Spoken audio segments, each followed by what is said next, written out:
हिरण्यगर्भः संवर्तताग्रे भूतस्य जातः पतिरेकाशीत् सदाधार पृथ्वीद्यामुते मां कस्मै देवाय हविषा विधेम कस्मै देवाय हविषा विधेम। नमस्कार मित्रों, मैं मृदुल आज फिर आपके बीच में हूं अविरल धारा हिंदी ज्ञान चैनल में।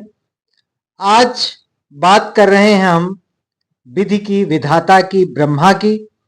ऋग्वेद के 10वें मंडल में हिरण्यगर्भ नामक सूक्त आता है और इस हिरण्यगर्भ सूक्त में ब्रह्मा के बारे में बताया गया है कि विधाता हिरण्यगर्भा समवर्तताग्रे, सबसे पहले विधाता हिरण्यगर्भ के रूप में हमारे समक्ष उपस्थित होते हैं। भूतस्य जातः पतिरेकाशीत्, और इसके बाद ये सभी भूतों को पैदा करते हैं और उनके ईश्वर हैं।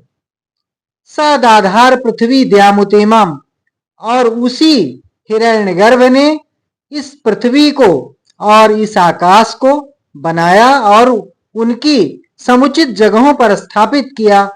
कस्मै देवाय हविषा विधेम, तो हम उनको छोड़कर किस देवता को हविष प्रदान करें, यानी कि हवन किसका करें। तो इस प्रकार से ऋग्वेद में ही ब्रह्मा की, विधाता की महत्ता बताई गई है। तो आइए इस पर्यायवाची के क्रम में आगे बढ़ते हुए हम बात करते हैं विधाता की। इनको विभिन्न शब्दों से अभिहित किया जाता है, जैसे कि विधि। विधि यानी कि जो संसार की रचना करता है, विधान करता है। विधाता वही संसार का विधान करने वाला। विधिना, विधिना का प्रयोग ब्रह्मा के लिए हुआ है, ईश्वर के अर्थ में। विरंची, जो विशेष प्रकार से रचना रचते हैं इस संसार की, तो इसलिए ब्रह्मा को विरंची कहा जाता है। सृष्टा, सृष्टि की रचना करने के कारण। स्वयं भू, ये स्वयं से उत्पन्न हुए हैं, इनको किसी ने उत्पन्न नहीं किया है, इसीलिए इनको स्वयंभू कहा जाता है। चतुरानन, ब्रह्मा जी के 4 मुख हैं, इसीलिए 4 मुख होने के कारण इनको चतुरानन कहा गया है। 4 हैं आनन अर्थात मुख जिसके, चतुरानन अर्थात ब्रह्मा जी। पितामह, पितामह क्योंकि सर्वप्रथम यही पैदा हुए, इन्होंने ही सृष्टि की रचना की, जीव जंतुओं मनुष्यों की रचना की, तो इसीलिए इनको पितामह कहा गया है।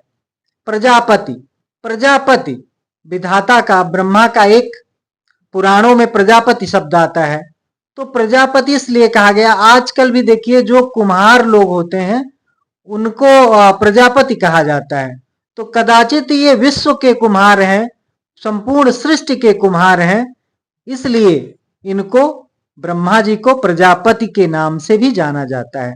कमलासन, कमल पर विराजमान होने के कारण भगवान विष्णु के नाभि से एक कमल नाल निकला हुआ है और उस पर आगे जाकर कमल है, और उसी कमल पर भगवान ब्रह्मा जी का निवास स्थान माना जाता है, इसीलिए इनको कमलासन कहा जाता है। और इनकी पुत्री सरस्वती को कमलासना कहा गया है। तो कमलासन और कमलासना, इन दोनों में अंतर है। अगर कमलासन कहेंगे तो हम ब्रह्मा जी को समझेंगे, और अगर कमलासना आ गई, मात्रा आ गई उस पर, तो कमलासना को सरस्वती का पर्यायवाची माना जाता है। हंसवाहन, हंसवाहना, हंसवाहना जहां पे सरस्वती का पर्यायवाची है, वहीं हंसवाहन ब्रह्मा जी का पर्यायवाची है। ये विभेद बहुत स्पष्ट होना चाहिए, क्योंकि जल्दी में हंसवाहन, हंसवाहना, तो ये अंतर आपको परीक्षा हाल में करने आना चाहिए। हंसवाहन ब्रह्मा जी को और हंसवाहना सरस्वती जी को कहते हैं। हिरण्यगर्भ, हिरण्यगर्भ कहते हैं सोने के एक पिंड को। तो सोने का एक पिंड या अंड से जो पैदा हुआ उसको हिरण्यगर्भ कहते हैं, अर्थात ब्रह्मा जी। आत्मभू, क्योंकि स्वयं से पैदा हुए, इनको किसी ने पैदा नहीं किया, इसलिए आत्मभू कहा गया। लोकेश, लोक के ईश अर्थात लोक के रचनाकार, तो जिन्होंने इस सृष्टि की रचना की, इसलिए विधाता को, ब्रह्मा को लोकेश कहा जाता है। करतार, समस्त सृष्टि के कर्ता होने के कारण इनका नाम करतार पड़ा। अंडज, अंडज वही हिरण्यगर्भ से अंडज कहा गया। हिरण्य रूपी जो सोने के एक पिंड से या अंड के रूप में जिनकी उत्पत्ति हुई, इसीलिए इनको अंडज कहा जाता है। क्योंकि सोने का एक अंड या पिंड, सोने का एक गोला था, वहां से ये माना जाता है कि ब्रह्मा जी पैदा हुए, तो इसीलिए हिरण्य गर्भ, हिरण्य का पिंड या स्वर्ण पिंड या स्वर्ण अंड से उत्पत्ति होने के कारण इनको अंडज कहा गया। नाभि जन्मा, वही भगवान विष्णु की नाभि से उनकी कमल नाल निकला हुआ है और उस पर कमल पर विराजमान होने के कारण इनको नाभि जन्मा कहा गया। सदा आनंद, सदा आनंदमय है, इसलिए इनको सदानंद कहा गया। अज, इनका जन्म नहीं होता, मतलब ये बार बार जन्मते नहीं है, बार बार पैदा नहीं होते, बार बार मरते नहीं है, इसलिए इनको अज कहा गया। जिसका आ माने नहीं, जा माने जन्म हो, जिसका जन्म नहीं हो, यानी जो स्वयंभू हो, स्वयं पैदा हुए हों, तो उन्हें अज कहा जाता है। तो इस प्रकार से ये ब्रह्मा जी का पर्यायवाची अज भी है। तो इस प्रकार नमस्कार मित्रों, शुभ रात्रि, धन्यवाद।